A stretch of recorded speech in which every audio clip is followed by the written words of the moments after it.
Hi, I'm Brian LoPinto with the Friends of Hinchliffe Stadium. I'm at the Passaic County Art Center at the John W. Ray House, where there's a great exhibit on Negro League Baseball Museum artifacts, mainly artwork from Kansas City, Missouri, and about Hinchliffe Stadium in Paterson, New Jersey. Hinchliffe Stadium is one of the last remaining Negro League stadiums in the entire country. It is also the first National Historic Landmark that honors baseball. Behind me, you have Eleanor Egg. This is a plaster that was done by famed Pattersonian Gaetano Federici. The plaster was made into a bronze, and that bronze was placed at Hinchliffe Stadium at the opening ceremony on September 17th, 1932. Hinchliffe Stadium is a horseshoe-style stadium, similar to that of the Polo Grounds in New York City, that was once home to baseball's New York Giants. Horseshoe-style stadiums tend to really be more accommodating to football, and while football was played at Hinchliffe Stadium, baseball marked the time. Hinchliffe Stadium opened in July of 1932, right in the middle of the baseball season, so local sports promoters started playing baseball games regularly for the rest of the year. But what they noticed was, when African-American teams would play against the local white professional teams, attendance would be increased. So in 1933, at the end of the season, Paterson had the colored championship of the nation, which pitted the New York Black Yankees and the Pittsburgh Crawfords, and that series went between Philadelphia, Pittsburgh, and Paterson. That series was a great success, and it proved that African American baseball could have a home in Paterson. So in 1934, you started seeing much more regular action with the New York Black Yankees. 1934 marked the New York Black Yankees' first full season in Paterson at Hinchliffe Stadium. And it was a great season in many ways.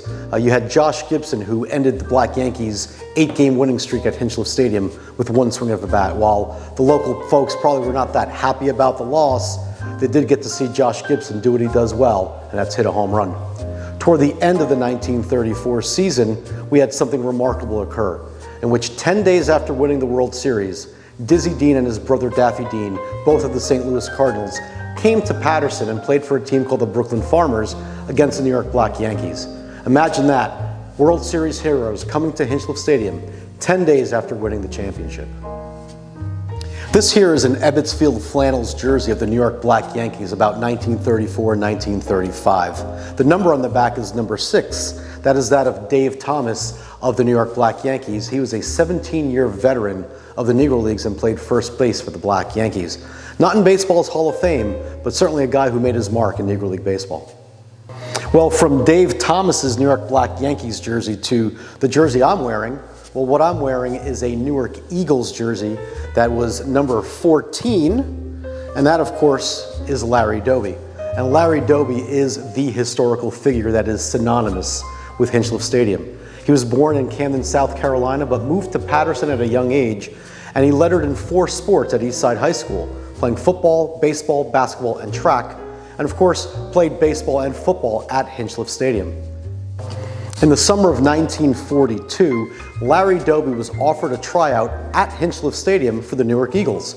That was at the advice of an umpire by the name of Henry Moore. Henry Moore was friendly with Abe Manley, the owner of the Newark Eagles, so you can almost imagine a conversation saying, hey, you're going to be in Paterson anyway, why not give this kid Doby a tryout? Of course, Doby, in typical Doby form, did very well in the tryout, and he played the rest of the summer with the Newark Eagles. This painting behind me is arguably my favorite painting in the entire exhibit. It is by Paterson artist Chris Faber Muhammad, and it depicts Larry Doby taking this monumental swing inside of Hinchliffe Stadium. Of course, as we mentioned earlier, Hinchliffe Stadium is where Larry Doby tried out for the Negro Leagues, a day that changed his life forever. Larry Doby is one of the few players to win a championship in both the Negro Leagues and in Major League Baseball. And in 1948, he became the first African American to hit a home run in World Series history. Doby, a 7-time All-Star, was inducted to the Baseball Hall of Fame in 1998. While baseball marked the time at Hinchliffe Stadium, there were other great events as well. Auto racing, a hotbed with midget cars and motorcycles. Football, in 1946, the Pittsburgh Steelers came to town to take on the Paterson Panthers. Unfortunately for Paterson, they lost 55-0. Boxing, a big draw, so big that the great Babe Ruth came to town to watch some bouts. And music, 1971, the great Duke Ellington performs one of the last concerts of his life as part of the Great Falls Festival.